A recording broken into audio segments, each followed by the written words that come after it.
Olá, seja muito bem-vindo ao meu canal. Se você não me conhece, meu nome é Thomas Jorgensen. Sou coach, professor e mentor para concursos e auditor fiscal da Receita Federal. No vídeo de hoje eu vou falar sobre um assunto que muito me é perguntado nas minhas redes sociais e pelos meus alunos e pelos meus mentorados, que é a questão da interrupção nos estudos. Como fazer para voltar aos estudos depois de uma interrupção? Primeiramente, eu queria que vocês entendessem que uma jornada completa de estudos, a gente está falando de algo a médio e longo prazo ali, então vamos imaginar ali uma jornada de 2 anos estudando para concurso, é natural que imprevistos aconteçam. Não existem robôs estudando para concurso, então somos seres humanos, é totalmente normal que aconteçam interrupções. Você pode ter um problema de saúde, você pode ter uma semana no trabalho em que você foi mais demandado do que o normal, você pode ter tido uma viagem, pode ter acontecido de algum parente, precisou de alguma ajuda, você precisou socorrer essa pessoa. Enfim, são inúmeras coisas que podem acontecer que vão causar alguma interrupção no seu estudo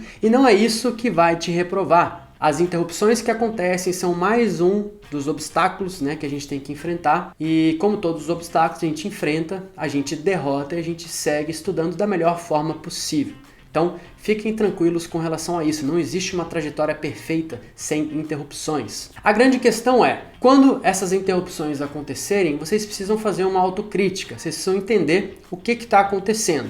Essas interrupções acontecem com muita frequência? Se esse for o caso, de fato pode ser que tenha alguma coisa errada. Pela minha experiência, que fazem os alunos interromperem os estudos, em primeiro lugar, é quando o aluno trabalha com uma meta totalmente irreal, o cara está superestimando os poderes humanos, então é o caso de uma pessoa, por exemplo, que só estuda para concurso, ela não trabalha, então ela acha que consegue estudar 12 horas por dia.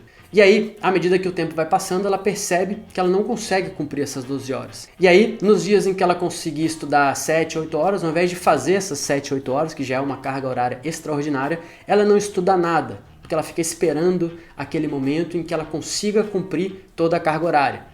Então a pessoa não estuda até que ela identifique um dia em que ela acha que vai conseguir cumprir a carga horária completa. Claro que o exemplo que eu dei foi exagerado, mas mesmo uma pessoa que tem uma carga horária factível, por exemplo, 7 horas por dia, às vezes a pessoa teve um imprevisto de manhã, ela pretendia começar a estudar ali 7:30 da manhã, 8 horas, e ela teve um imprevisto e só conseguiu começar depois do almoço. Muito provavelmente ela não vai conseguir cumprir essas 7 horas a que se propôs. Pode ser que ela consiga cumprir 3, 4 horas e ao invés de cumprir essa carga horária parcial, ela simplesmente fala assim, vou deixar para amanhã porque amanhã eu vou conseguir. Esse é um erro muito grave. Primeiro, para aquelas pessoas que se submetem a metas irreais, pensem bastante a respeito disso, porque existe um limite para a nossa capacidade, para que você consiga sustentar o estudo a longo prazo. Então, trabalhe com metas factíveis. E você que já trabalha com metas factíveis, se acontecer de algum dia ter algum imprevisto, alguma coisa assim, estude o que for possível. Um dia de estudo, nem que seja 1 hora, 2 horas, meia hora, 40 minutos, é sempre melhor do que não estudar nada. Pelo menos você não quebra a continuidade dos estudos. O outro grande motivo, o segundo grande motivo que causa interrupção nos estudos, geralmente é quando você toma um ferro em alguma prova, em algum simulado. Isso acontece com todo mundo. Vou dar um exemplo que aconteceu comigo. Eu estava me preparando ali para a prova de auditor fiscal da Receita Federal, já fazia ali 1 ano e pouco, 1 ano e 1 mês, 1 ano e 2 meses, e aí veio uma prova da Procuradoria da Fazenda Nacional. E aí eu pensei assim, caramba, que legal, finalmente uma prova, principalmente direito tributário, eu estava querendo treinar direito tributário, finalmente uma prova que vai cobrar direito tributário no nível que eu quero. E aí, como eu me julgava muito bom em direito tributário, eu pensei assim, vou arrebentar essa prova aí e vai ser um grande sinal de que a minha aprovação está muito perto.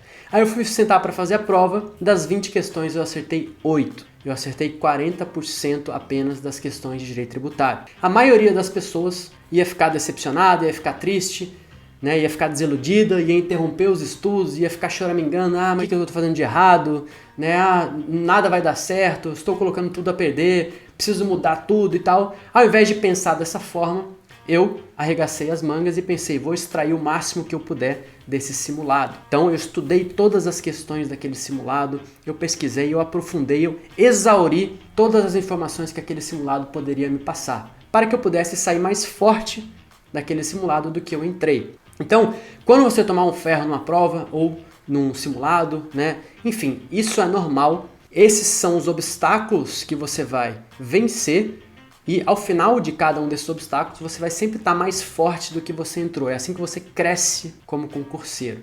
Então, dados esses exemplos, né, saiba que é normal a interrupção nos estudos ocasional, mas se ela acontece com uma frequência muito grande, toma cuidado porque pode ser um sinal de alerta aí para alguma dessas situações que eu exemplifiquei. Um detalhe importante, antes de eu entrar efetivamente no estudo, né, como que ele acontece quando você retoma, existem algumas interrupções que você consegue prever. Então, por exemplo, se o seu chefe fala assim, ó, de semana tal até semana tal vai ter um treinamento aqui em que vocês vão ter que ficar 2 horas a mais no expediente. Muita gente que eu conheço, tá? Tanto alunos como mentorados e colegas, né, que estudaram, amigos, nessa situação falaria assim, essa semana não vai dar para eu estudar, porque eu tenho ali uma meta de 4 horas por dia para estudar, porque eu trabalho, então se eu vou ter que ficar ali mais 2, 3 horas no expediente, eu não vou conseguir estudar. A minha sugestão é, se você sabe que vai acontecer isso, faça um planejamento para que você consiga estudar de maneira diferente naquela semana. Mesmo que você não consiga estudar toda a carga horária que você se propôs, estuda um pouco menos, estuda 1h30, 2 horas, acorda mais cedo excepcionalmente naquela semana, no evento que você tiver um intervalo maior, tenta estudar um pouquinho na hora do almoço, enfim. Estude o que for possível, porque não interromper os estudos é sempre melhor do que interromper, porque você pelo menos não perde o fio da meada, e aí quando você voltar a estudar não vai ser aquela sensação de que você, né, já não lembra de mais nada e tal, porque você vai ter se mantido estudando. Beleza, passadas essas orientações iniciais, que eu considero muito importantes, vamos voltar ao assunto de como voltar efetivamente a estudar. Eu diria que depende do quão longa foi a sua interrupção. Se você interrompeu os estudos por ali no máximo uma semana, 2 semanas no máximo 2 semanas, eu diria que você pode voltar como se nada tivesse acontecido. Então, por exemplo, se você está na aula 5 de constitucional, na 5 de administrativo, na 5 de tributário e na 10 de contabilidade, por exemplo, volte exatamente de onde você parou e continue o estudo como se nada tivesse acontecido. Se você quiser, né, se você estiver parado ali no meio tópico e tal, você pode até voltar algumas páginas para pegar aquele tópico desde o início, para pegar o raciocínio desde o início, mas não precisa voltar à aula completa, não precisa pensar em revisar tudo que passou, não precisa muito menos ainda pensar em reler tudo, né? Então, volte como se nada tivesse acontecido.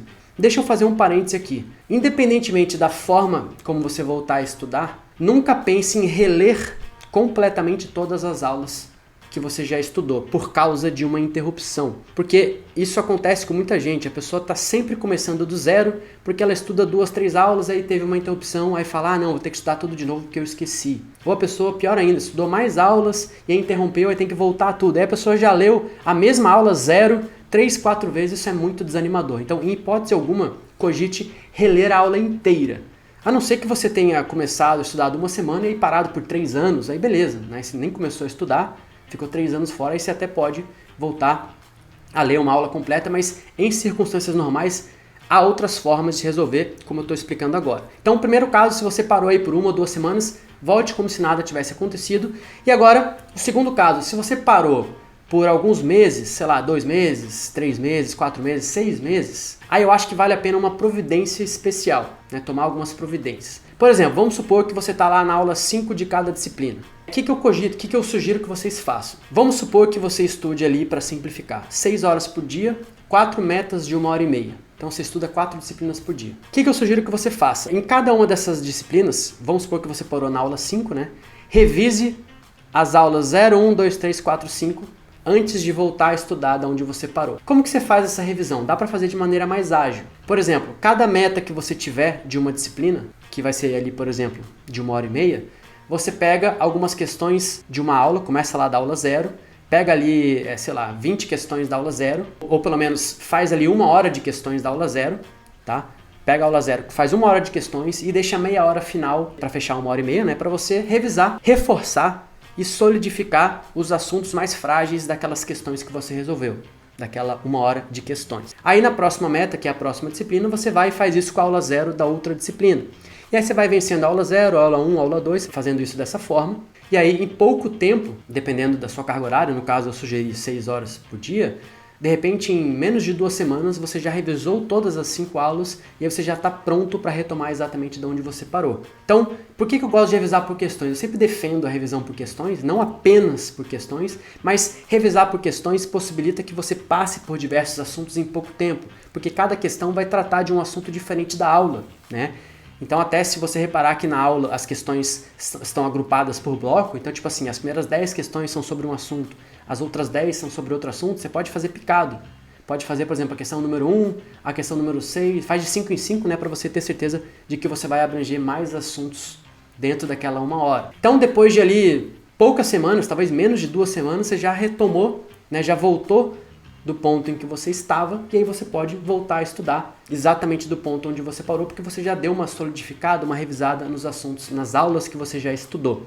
Se você tivesse que reler todas as aulas de 0 a 5, você poderia demorar meses, e não tem nada mais desestimulante do que isso, e isso é totalmente desnecessário, porque você já estudou aquelas aulas. Você só precisa resgatar aquelas informações. E além disso, quando você terminar todas essas aulas de todas essas disciplinas, você vai voltar também naqueles assuntos de novo. Então não é que aquela era a última oportunidade que você tinha de revisar aquele assunto, tá? Quando você voltar a estudar, dê uma olhada também em quanto tempo que você ficou parado.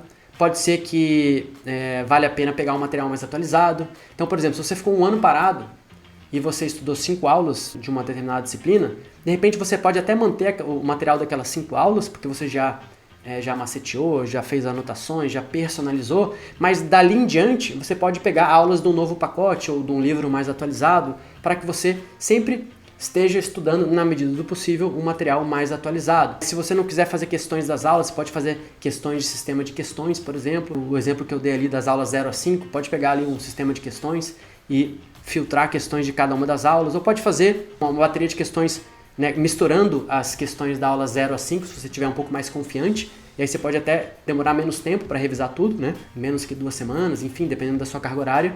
Mas fato é que uma revisão ágil é interessante se você ficou aí algum tempo parado. Quando voltar, preste atenção em atualizações, preste atenção se tem alguma ferramenta nova, alguma atualização legislativa principalmente. Então, se tem alguma lei ali de uma aula futura que você, porventura, tinha impresso, né? Você pode ver se teve modificações para imprimir uma nova versão daquela lei. Então, tome alguns cuidados, mas em hipótese alguma, na minha opinião, você deve reler todas as aulas, porque isso vai te frustrar, vai te fazer gastar muito tempo e vai ser desnecessário, a não ser no exemplo que eu dei ali, se você estudou 1 semana e ficou, por exemplo, 3 anos parado, aí, claro, vale a pena estudar tudo, porque você mal tinha começado a estudar. Beleza, pessoal? Espero que esse vídeo tenha sido útil para você de alguma forma. Conta aí para mim nos comentários se você já teve alguma interrupção nos estudos que te desestimulou, que fez com que você não soubesse como voltar. E se você curtiu esse vídeo, peço que você curta ele, clica ali no botão de curtir, inscreva-se no meu canal para me ajudar aí a produzir mais vídeos, para ajudar aí os concurseiros aí Brasil afora. Beleza? Um grande abraço, muito obrigado e até o nosso próximo vídeo.